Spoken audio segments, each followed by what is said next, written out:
ચાલો hello students, good morning. ચાલો આજના લેક્ચરમાં આપણે સ્વાધ્યાયના દાખલા જોતા હતા. જો આગળ એક સૂત્ર કરવાનું છે, જુઓ ધ્યાન રાખજો બધાય.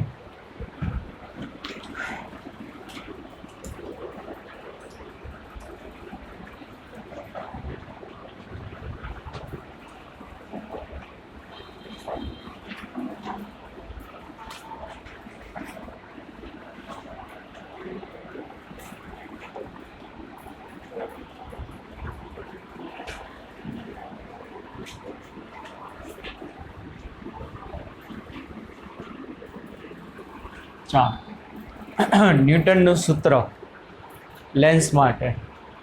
વિચારો, ન્યૂટન કેટલો નવરીનો માણસ બરોબર. આખું કાઇનેમેટિક્સ બનાવી નાખ્યું તો એના આગળ ટાઈમ વધ્યો. હે એને કોઈ શું ઈ પણ ત્યારે બેન કોરોના હતું જ નહીં કાંઈ. હે એને બીજું કંઈક થઈ જવાનું છે. પણ જો ન્યૂટન આટલું બધું ના ગીતું તો અત્યારે તમે જેટલી ઇઝી લાઈફ જીવી શકો છો એટલું ના જીવી શકો. બોલ એ ચાલે, અમને ના ચાલે. અમારે તો ભાઈ કમ્ફર્ટ જોઈ ભાઈ. હવે ગાડા કોણ ખેંચે અહીંયા? હવે પેલા જમાનામાં ખબર ને ક્યાંય તમે જાઓ તો જાન જાતી હોય ગાડામાં, જાન જાય 15-15, 20-20 દિવસે, મહિને દિવસે એ જાન પહોંચે. હવે એમાં કેદી ભેગું થાય? હવે લે ભણવું તો પડે ને, કારણ કે તો જ બધા દેશનું, સમાજનો, બધાનો શું થાય, વિકાસ થાય ને, ઉદ્ધાર થાય ને. તો એમ પણ એમ નહીં, તને પરાણે તને કોઈ સાયન્સમાં બેઠી તું સાયન્સ ભણને ભણ. હા તો પછી હે તારા આમ બોલા શેનાથી બેઠી જાઉં? અચ્છા, તારે મરજી.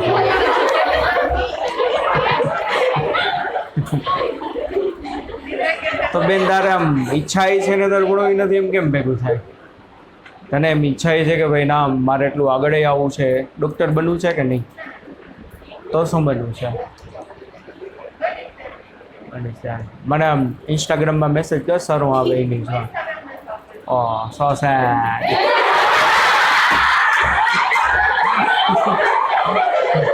તો કા સાદો મેસેજ તો કરી શકીશ ને, સર આવે એવું નહીં.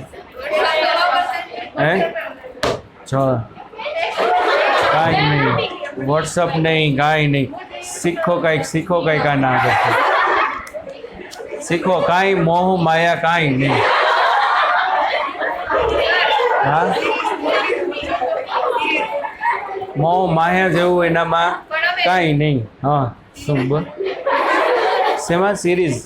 શેની સિરીઝ? Web series. અચ્છા હા, વેબ સિરીઝ. વેબ સિરીઝ તો બધાય જોવે, તમે જોવો, હું જોવો, બધાય જોવે. ના જોવે?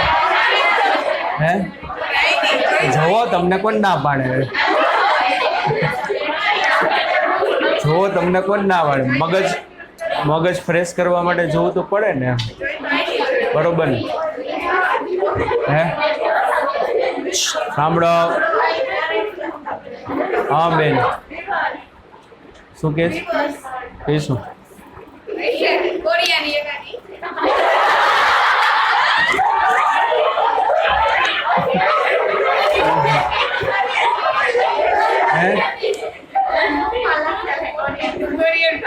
ના ના એવું. હાલો હાલો ભણવાનું ચાલુ કરો છો.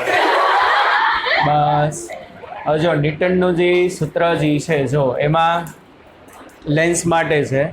જો ધ્યાન રાખજો, એને છે ને મોટવણીના બે સૂત્ર આપ્યા. જેવી રીતે આપણા ઘરે એક મોટવણીનું સૂત્ર છે, M બરાબર V/U, બરોબર ને?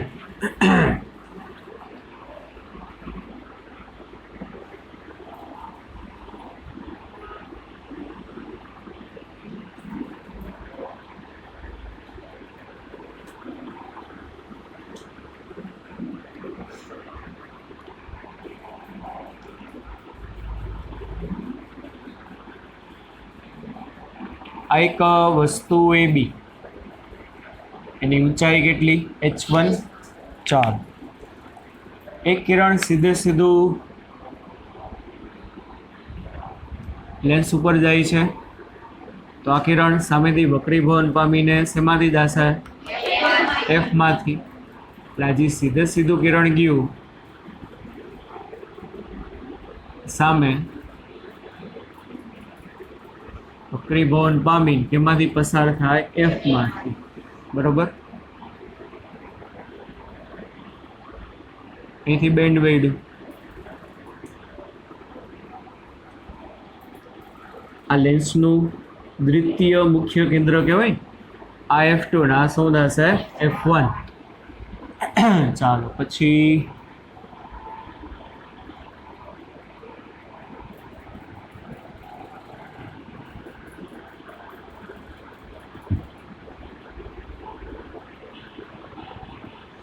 આનું F1 છે. બીજું કિરણ શેમાંથી પસાર થયું? મુખ્ય કેન્દ્રમાંથી. ચાલો, અને મુખ્ય કેન્દ્રમાંથી પસાર થયેલું કિરણ લેન્સમાંથી બહાર આવશે તો આના કરતાં ઉલટું. સમાંતર હતું તો એફમાંથી ગયું, એફમાંથી આવ્યું તો બહાર નીકળીને સમાંતર બની જશે. અહીંયા બે કિરણ ભેગા થયા. ક્યાં બે કિરણ છે? ટોચમાંથી આવેલા છે. ક્યાંથી આવેલા છે? ટોચમાંથી. અહીંયા આપણને મળે ટોચની ઇમેજ. સોરી, આ બી છે એટલે આ બી ડેશ. અને તળિયામાંથી આવ્યું હશે તો આમ સીધું ગયું હશે એટલે એ લાઈન ઉપર જ મળશે. ઉલટી ઇમેજ મળી. આ એ ડેશ. ઇમેજની height H2. આટલું ક્લિયર ભાઈ? આ સમજાણું. ચાલો, આ બધાને ખબર જ હશે. આ કહેવાય યુ, આ કહેવાશે વી. આ પ્રતિબિંબ અંતર, આ વસ્તુ અંતર. માની લ્યો અહીંયા ક્યાંક આ 2F1. આ શું છે આપણો? 2F1. સામે 2F2 ગયા હશે. આ બાજુ કે આ બાજુ? જમણી પ્રતિબિંબની જમણી બાજુ કે ડાબી બાજુ? બોલો. ડાબી બાજુ. કારણ કે એમને એમ ખબર પડે, જો અહીંયા વસ્તુ ક્યાં છે? F અને 2F ની વચ્ચે. સામે પ્રતિબિંબ ક્યાં મળે? 2F થી દૂર. એટલે આ ક્યાંક એનું શું હશે? 2F2 હશે. એટલે લેન્સ વાળી બધી આકૃતિઓ દોરો તો પહેલેથી બધું નહીં લખી નાખવાનું, નકર કિરણ ભેગા નહીં થાય. પહેલાં શું કરવાના? કિરણના ગમે એમ કરીને ક્યાંક ભેગા કરી દેવાના. આ F1 હતો, આ 2F1 હતો, તો સામે ઇમેજ ક્યાં આવી હશે? 2F થી દૂર જ હશે, તો 2F ના એ લખવાનો મતલબ નથી. આ બાજુ ક્યાંક લખાય. બરાબર. ચાલો, આ F1 કહેવાય ને, પ્રથમ મુખ્ય કેન્દ્રનું અંતર. આ ઓપ્ટિકલ સેન્ટર. આવડું આ F2 બીજા મુખ્ય કેન્દ્રનું અંતર. એ આપણે ક્યાંથી માપી? O થી. હવે જુઓ, આ શું કહેવાશે?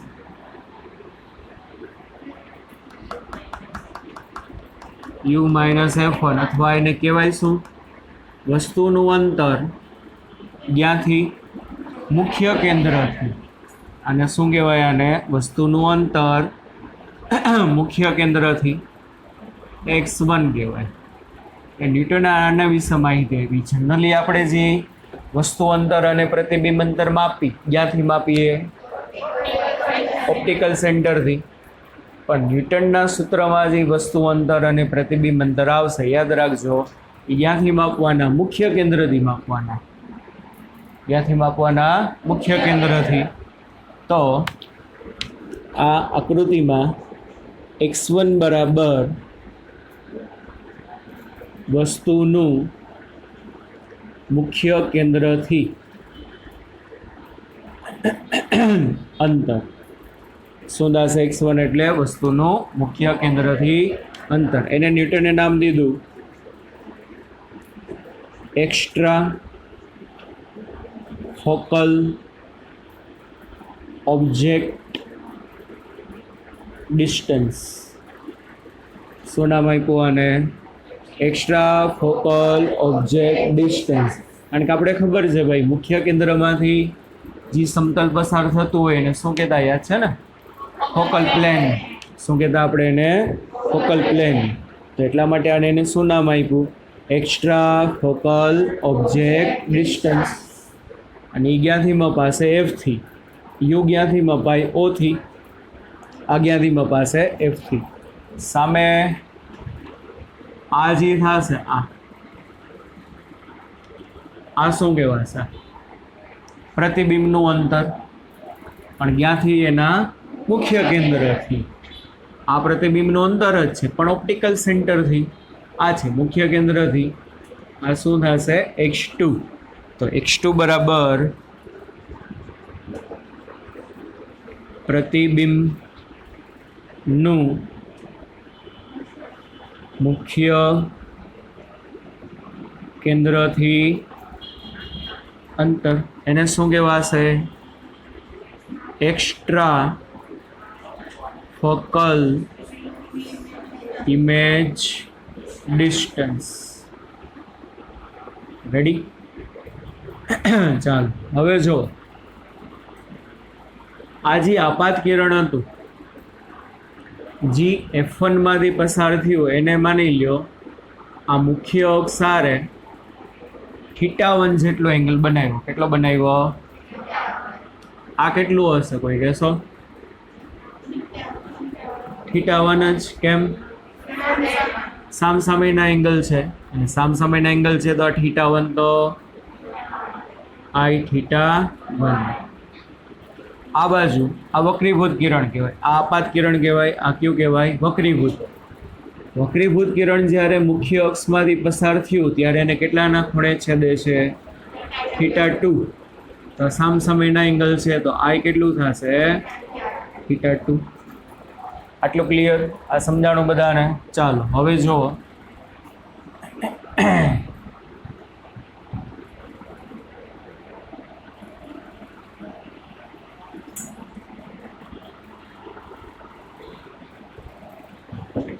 ત્રિકોણ છે, ત્રિકોણ AF1B.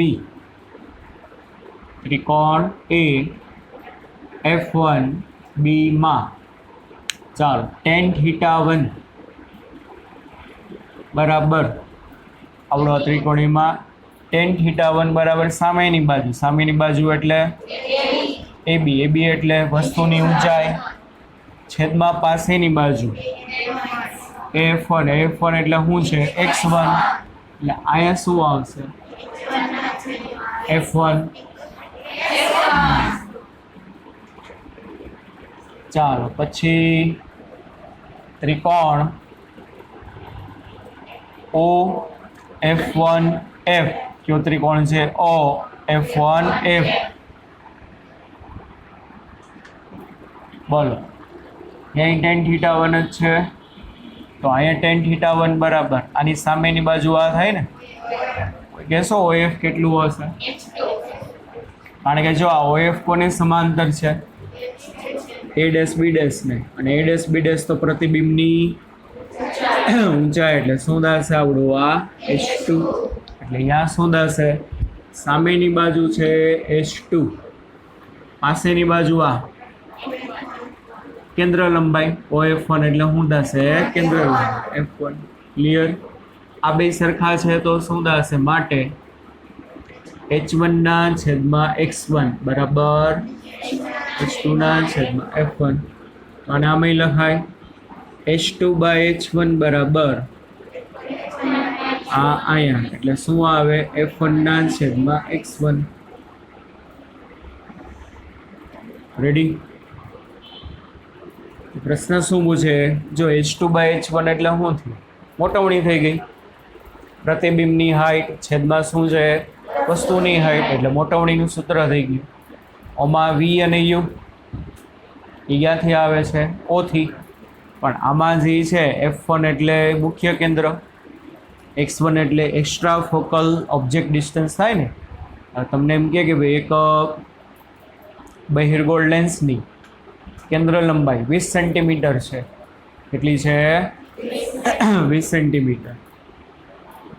વસ્તુને લેન્સથી 25 સેન્ટીમીટર અંતરે મૂકવામાં આવે તો તેની મોટવણી કેટલી? 20/5. કેમ? કારણ કે જો કંઈ કીધું નથી મતલબ કેવો લેન્સ હશે? ઇક્વી કોન્વેક્સ. બે સાઈડના એફ કેવા હશે? સરખા જ હશે. એટલે એફ કેટલો આપ્યો? 20. x1 એટલે શું? એક્સ્ટ્રા ફોકલ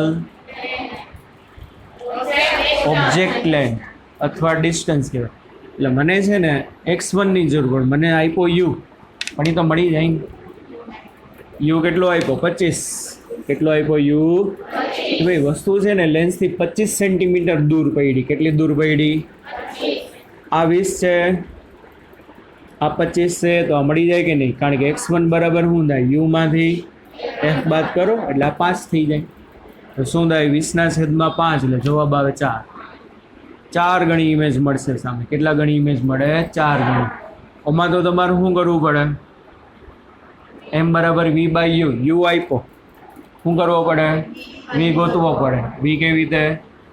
u ઇન્ટુ f/યુ માઇનસ f. એ સૂત્રનો ઉપયોગ કરીને ગોતવો પડે. એ રીતે કરો કે આ રીતે કરો, બેમાં જવાબ કેવો આવશે? સરખો જ આવશે. બોલું તમે v ગોતીને કરો, અને જો આ કન્સેપ્ટ ખબર હોય તો આ રીતે શું ગોતી લેવાય? f ખબર છે, x મળી જ જવાનો છે. u માંથી શું કરી નાખો? f બાદ કરો એટલે શું મળી જાય? x મળી જાય. એટલે એક સૂત્ર. ચાલો બીજું. એટલે આખી થિયરી યાદ ના રાખો ચાલે, ફોર્મ્યુલાઝ યાદ રહેવી જોઈએ. ચાલો, સામે બે ત્રિકોણ આવા જ બને છે કે ભાઈ આ ત્રિકોણ જે છે OF2E, ત્રિકોણ OF2E માં બોલો tan θ2 બરાબર OF2E માં tan θ2 એટલે સામેની બાજુ. OE પણ OE બરાબર વસ્તુની હાઈટ H1 અથવા HO એટલે H1 છેદમાં આવડું આ OF2 એટલે F2. ક્લિયર? અને સામે બીજો ત્રિકોણ કયો છે? આ ત્રિકોણ A'F2B F2B માં tan θ2 સામેની બાજુ H2 ના છેદમાં પાસેની બાજુ એટલે આ પ્રતિબિંબ અંતર છે. Extra focal image distance x2. આ બે એંગલ તો સમાન છે એટલે શું થશે? H2 ના છેદમાં x2 બરાબર H1 ના છેદમાં, એટલે આ શું થાય? H2 બાય H1 બરાબર x2 બાય f2. તો આ શેના ફોર્મમાં આવ્યું? Extra focal image distance. અને આ શું થશે? દ્વિતીય મુખ્ય કેન્દ્ર. રેડી? આના કરતાં ઉલટું છે. f1 ના છેદમાં x1 છે, અહીંયા સામે શું છે? x2 ના છેદમાં f2. સામેની બાજુ આ વક્રીભવન પહેલાની પોઝિશન અને આ વક્રીભવન પછીની. આમાં મૂકો m બરાબર v બાય u. બધામાં જવાબ કેવા આવે? સમાન. આ બીજું સૂત્ર. અને આ બે સરખા છે ને, H2 બાય H1 તો ડાયરેક્ટ કમ્પેરિઝન થાય. તો સમીકરણ 1 અને 2 બેની કમ્પેરિઝન કરો તો f1 ના છેદમાં x1 is equal two x2 ના છેદમાં f2. ના થાય હું? f1 f2 is equal two x1 x2. આ ન્યૂટન્સ ફોર્મ્યુલા કહેવાય.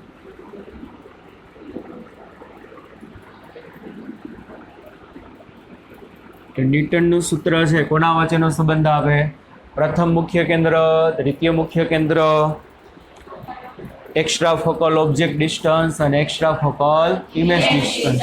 4 વસ્તુ વચ્ચેનો શું આપે? સંબંધ આપે. અને ઇક્વી કોન્વેક્સ લેન્સ હોય તો શું થાય?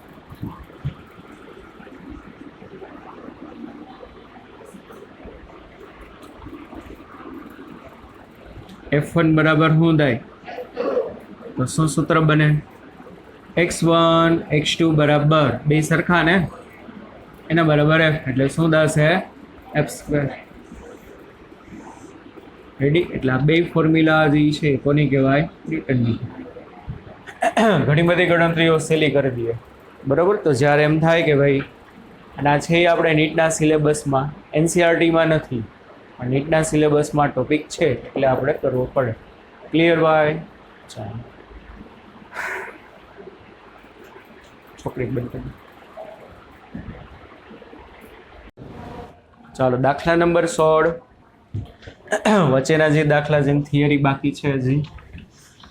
ચાલો દાખલા નંબર 16 જે કન્સેપ્ટ છે કરાવેલો છે એક વખત.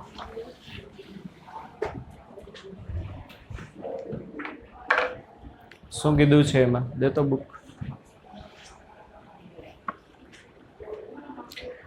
ટેબલની સપાટી પર જડી દીધેલી નાની પિનને 50 સેન્ટીમીટર ઊંચાઈએથી જોવામાં આવે છે. આ જ બિંદુએ ઉપરથી બિંદુથી ઉપરના થી નહીં, થી કાઢી નાખો, ઉપરના બિંદુથી ટેબલની સપાટીને સમાંતર રાખેલા 15 સેન્ટીમીટર જાડાઈના કાચના સ્લેબમાંથી તેને જોતા પિન કેટલી ઊંચી આવેલી દેખાશે? એટલે શું પૂછ્યું છે? શિફ્ટ. ઊંડાઈ નથી પૂછી, ધ્યાન રાખો. શું કીધું છે? ઊંચાઈ નથી પૂછી. પિન કેટલી ઉપર આવેલી દેખાય, એવું નથી કીધું કે ભાઈ પિન કેટલી ઊંડે દેખાશે, અથવા તો એવું નથી કીધું કે પિનની આભાસી ઊંડાઈ. શું કીધું? પિન કેટલી ઉપર આવેલી દેખાય. ઉપર આવેલી દેખાય મતલબ શું કીધું છે? શિફ્ટ. એની મૂળ જગ્યાએથી પેન કેટલી શિફ્ટ થઈ હશે. કાચનો વક્રીભાવન અંક આપ્યો 1.5. ઉપર મેળવેલો જવાબ સ્લેબના સ્થાન ઉપર આધાર રાખે કે નહીં? આવડશે? કરાવ્યું છે ભાઈ?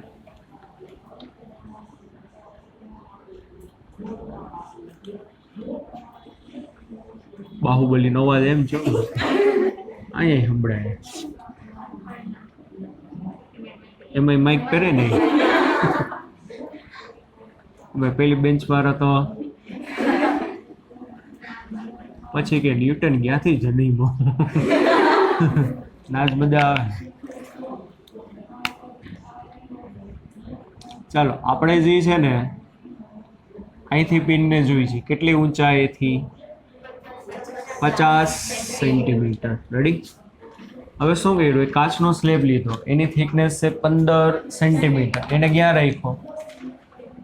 ઉપરના બિંદુએ. ટેબલની સપાટી ક્યાં રાખ્યો? ઉપરના બિંદુએ. આપણે જ્યાંથી જોઈ છે ને બિંદુએ રાખ્યો. એટલે આપણે અહીંથી માની લ્યો પિન જોતા હતા કેટલી નીચે હતી? 50. પિન ક્યાં દેખાય? 50 જ દેખાશે. કા? કારણ કે રસ્તામાં કયું માધ્યમ છે? હવાનું માધ્યમ. તો કંઈ ફેર પડે નહીં. પિન ખરેખર હોય ને અહીંયા જ દેખાય. પણ વચ્ચે તમે આમ સ્લેબ રાખી દો તો શું થશે? પિન ઉપર આવેલી દેખાશે. તો પિન કેટલી ઉપર આવી એ તમને કીધું છે. પિન કેટલી ઊંડે દેખાશે એમ નથી કીધું. શું કીધું? પિન કેટલી ઉપર આવી. ઉપર આવી મતલબ એની શિફ્ટ. અને સ્લેબને આપણા આંખના કોન્ટેક્ટમાં ઉપરના બિંદુ પાસે જ રાખી દેવાનો એમ કીધું છે. અને સ્લેબની આ જે થિકનેસ ગીવન 15 કે 1.5 15, એનો વક્રીભાવનાંક 1.5 છે. એન સ્લેબ કરાવ્યું છે. બોલો કયું સૂત્ર આવે? આમાં કઈ શિફ્ટ મળે? નોર્મલી આમ ઉપર જાય કે નહીં? આમ આપણે બે જોયું હતું, એક લેટરલ શિફ્ટ અને કઈ આવશે? Normal shift. લેટરલ શિફ્ટમાં શું હતું? કિરણ જે રસ્તા ઉપર જતું હોય ને ત્યાંથી એનો પથ શું થઈ જાય? લંબ રૂપે બદલાઈ જાય. એને આપણે લેટરલ કહેતા. શું કહેતા આપણે એને? અને આમાં નોર્મલ એટલે શું? પથ હીનો એરિયા, પણ એનાથી કાં ઉપર જાય કાં તો ક્યાં જાય? નીચે. તો શું થશે? ચાલો નોર્મલ શિફ્ટ ફોર્મ્યુલા યાદ હોય તો S = T × 1 - n surrounding upon n slab. શું કીધું હતું? n સરાઉન્ડિંગ upon થઈ ગયું. 1 માર્કના એમસીક્યુમાં પૂછાય બોર્ડમાં. ચાલો ટી એટલે થિકનેસ કેટલી 15. 1 માઇનસ સરાઉન્ડિંગ આજુબાજુનું માધ્યમ હવા 1/1/1.5 એટલે કેટલું થાય 15.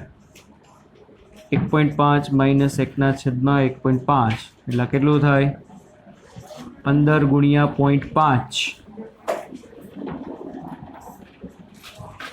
5 સેન્ટીમીટર જવાબ આ. પિન કેટલી ઉપર આવશે 5 સેન્ટીમીટર ઉપર આવે. આપણને અહીંયા ક્યાં કઈની ઇમેજ દેખાય 5 સેન્ટીમીટર બરાબર ને. સ્લેબના સ્થાન ઉપર આધાર રાખે. સ્લેબ અત્યારે આપણે ક્યાં મૂક્યો છે આપણી આંખ અને પિનની વચ્ચે આંખને આમાં અડાડીને જ રાખ્યું છે. આમ નીચે લઈ જાવ તો સ્લેબને અથવા તો ટેબલ ઉપર મૂકી દઉં તો સ્લેબ અત્યારે આંખને અડાડીને રાખ્યો ટેબલ ઉપર મૂકી દઉં તો એટલે અહીંયા પિનના કોન્ટેક્ટમાં આવી ગયો કહેવાય. અત્યારે આપણે આંખના કોન્ટેક્ટમાં છે પણ સ્લેબને તમે ટેબલ ઉપર મૂકી દો તો કોના કોન્ટેક્ટમાં આવી ગયો કહેવાય પિનના. શું થાય આમાં કંઈ જવાબમાં ચેન્જ થાય કે ના થાય? કેમ? ફોર્મ્યુલામાં છે જ નહીં કંઈ. ફોર્મ્યુલામાં ખાલી શું છે સ્લેબની જાડાઈ. શું છે સ્લેબની જાડાઈ. આમાં એવું ક્યાંય આવે છે કે ભાઈ વસ્તુથી તમે સ્લેબને ક્યાં રાખો છો? વસ્તુની નજીક રાખો છો કે આંખની નજીક રાખો છો કે વચ્ચે રાખો છો એવું કાંઈ આવે છે? કાંઈ નહીં. એટલે ફોર્મ્યુલામાં જ નથી સ્લેબનું સ્થાન. ફોર્મ્યુલામાં ખાલી શું છે સ્લેબની થિકનેસ, સ્લેબનો વક્રી વહન આગળ આજુબાજુના માધ્યમનો વક્રી વહન એટલે કાંઈ ફેર પડે નહીં. લખવાનું શું તો કે શિફ્ટ સ્લેબના સ્થાન પર શું આધાર રાખતી નથી. રેડી? ચાલો આમાં એવું પૂછે આંખથી અંતર કેટલું હશે પ્રતિબિંબનું?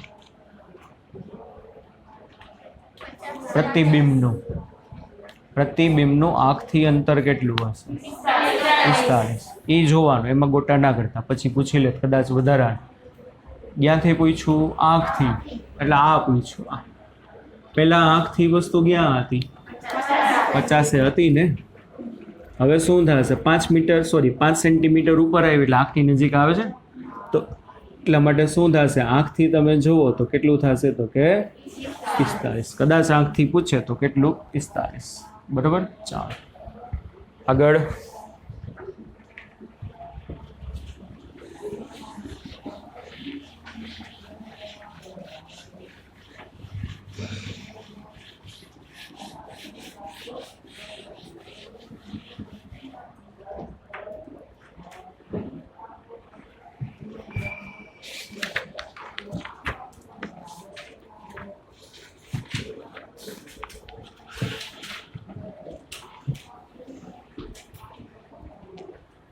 બાવીસમાં જો સ્વાધ્યાયનો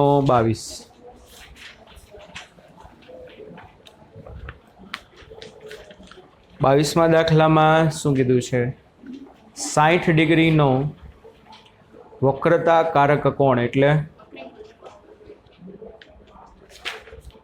વક્રતા પ્રિઝમ કોણ કહેવાય. વક્રીભવન કોણ નથી કીધું. શું કીધું છે 60 ડિગ્રીનો વક્રતા કારક કોણ ધરાવતા પ્રિઝમની સપાટી પર.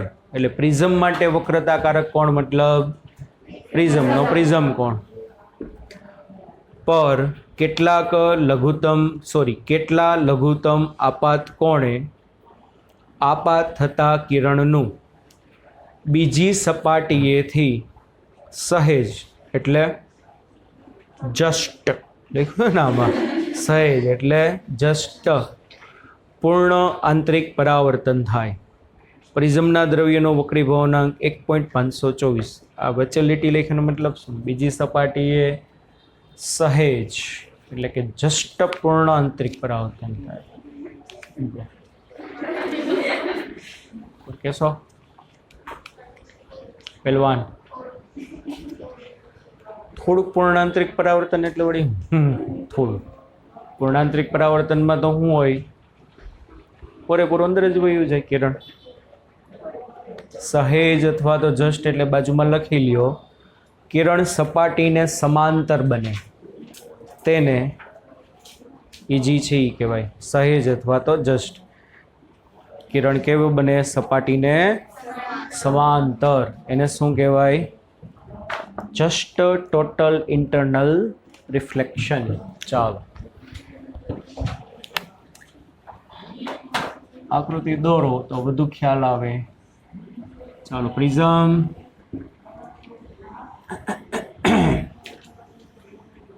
એનો પ્રિઝમ કોણ છે? 60.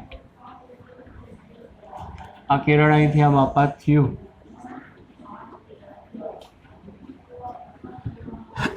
એનું શું થયું? વક્રીભવન. સામેની જે સપાટી છે ને એના માટે શું થાય છે? Just total internal reflection. એનો મતલબ શું? સામેની સપાટીથી કિરણ બારે નહીં આવ્યું હોય, પણ શું થયું હશે? સપાટીને આમ પેરેલલ બની ગયું હશે. જનરલી આપણે શું દોરી? આમ દોરતા હતા કે નહીં, કે બારે આવતું હતું. આ કયું કિરણ કહેવાય? અપાત કિરણ. આ નિર્ગમન કિરણ. પણ અત્યારની નિર્ગમન કિરણ છે સપાટીને કેવું બની ગયું છે? સમાંતર. ચાલો આ શું કહેવાય? સપાટીને દોરેલો લંબ. તો નિર્ગમન કિરણે લંબારે કેટલો એંગલ બનાવ્યો હશે? 90. ખબર જ છે. એટલે આને શું કહેવાય? જસ્ટ TIR, પૂર્ણ આંતરિક પરાવર્તન. ચાલો તો મારે શું કરવાનું છે? એવો કયો આપાત કોણ છે? ભાઈ એવો કયો આપાત કોણ છે કે જે આપાત કોણ માટે સામેની સપાટીએ કિરણ સપાટીને કેવું બની જાય? સમાંતર. આપાત કોણ ગોતવાનું. ચાલો આ શું થાય? R1. હવે તમારે જો A B C આ P બિંદુએ તમારે સ્નેલનો નિયમ લગાડવો હોય તો R1 ની જરૂર પડે, I ગોતવો હોય તો. પણ R1 તો આપણા પાસે છે નહીં. ચાલો આ તો R2 ખબર હોય તો R1 મળી જાય. કેવી રીતે? હા, A is equal two R1 plus R2. Direct I મળે. I વાળી એક ફોર્મ્યુલા ડાયરેક્ટ છે કઈ? Delta is equal two I plus E minus A. ચાલો E છે 90નો, એ પણ છે 60નો. I ગોતવાનો, પણ ડેલ્ટા એટલે લઘુત્તમ વિચલન કોણ? ડેલ્ટા એટલે ટોટલ વિચલન અથવા લઘુત્તમ વિચલન કોણ ગોતવો પડે નાનું. કેટલું થાય એ તો લાંબુ પડે. કયું સૂત્ર? n પ્રિઝમના છેદમાં n એર બરાબર sin A plus delta m by 2 upon sin A by. બહુ લાંબુ થાય. તેના કરતાં સહેલું કયું પડે? R2 ગોતી લ્યો, એના ઉપરથી R1 મળી ગયું. બરાબર. ચાલો R2 કેવી રીતે મળશે? ક્યુ બિંદુએ તમે સ્નેલનો નિયમ લગાડો એટલે શું થાય? n1 sin 90 બરાબર n2. n2 એટલે કે પ્રિઝમનો આપ્યો છે 1.524 n2 sin R2. એ કઈ રીતે થાય? બીજું કોઈ કહેશો કઈ રીતે થાય? સ્નેલના નિયમ ઉપરથી થાય 100%. બીજું કઈ રીતે? બોલો. એક સ્નેલના નિયમ ઉપરથી, બીજું કઈ રીતે? એ કિરણ શું છે? સપાટીને સમાંતર છે ને.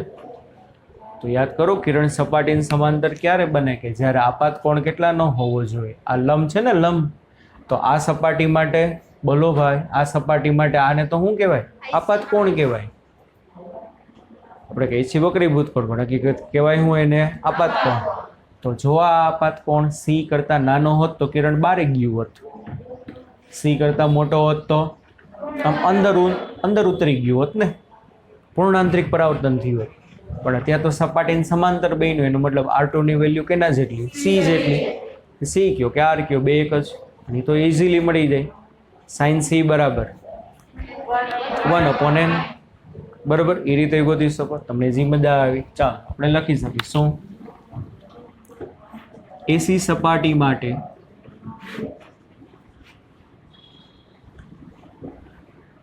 કિરણ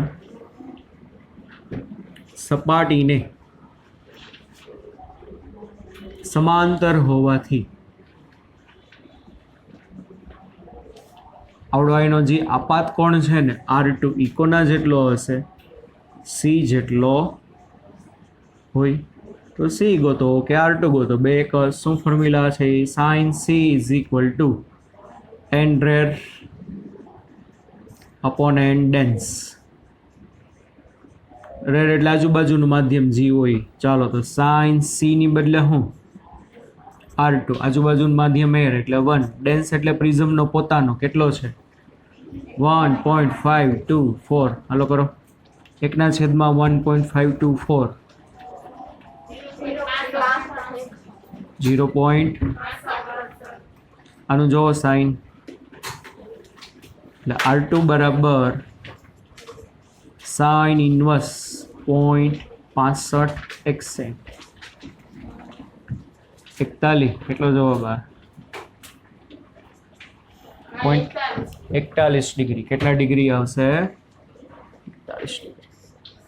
બસ R2 મળી ગયું. તો હવે R1 મળી જાય. કેવી રીતે?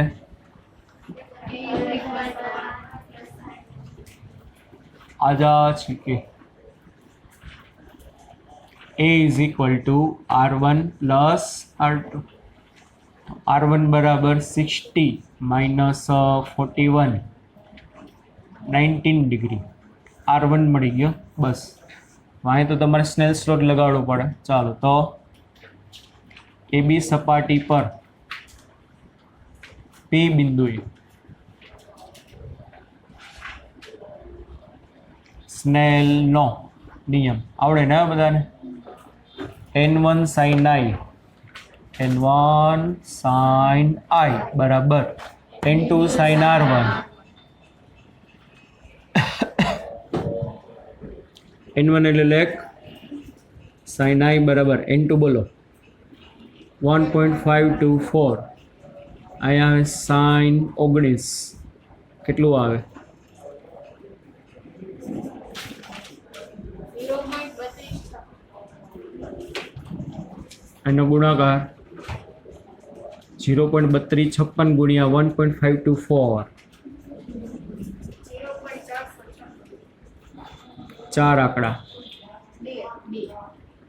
હાલો તો સાઈનને તમે પેલી બાજુ લ્યો.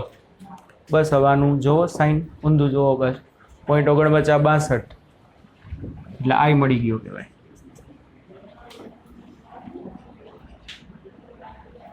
.4962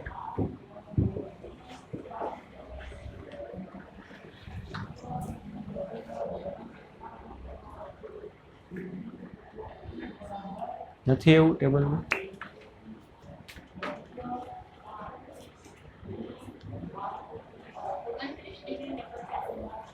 પચાસ કે 45 45 મિનિટ જેવું હશે. 29 ડિગ્રી 45 મિનિટ હશે. કેટલું આવે?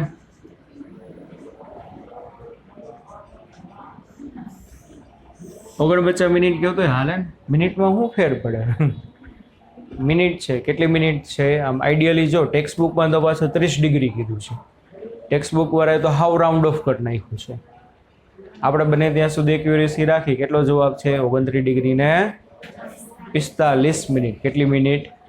પણ હવે આમાં 30 ડિગ્રી પૂરી થવામાં ખાલી કેટલી ઘટે? 15 મિનિટ ઘટે. ખાલી કેટલી ઘટે?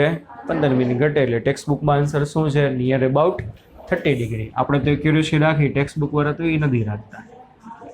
રેડી? ચાલો.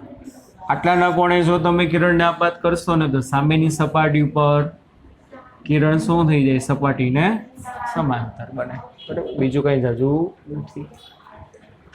ચાલો આજે એટલું રાખી, બાકી બધા દાખલા 5 મિનિટમાં નહીં થાય. ચાલો bye bye everybody, take care, C you. મળીએ પાછા.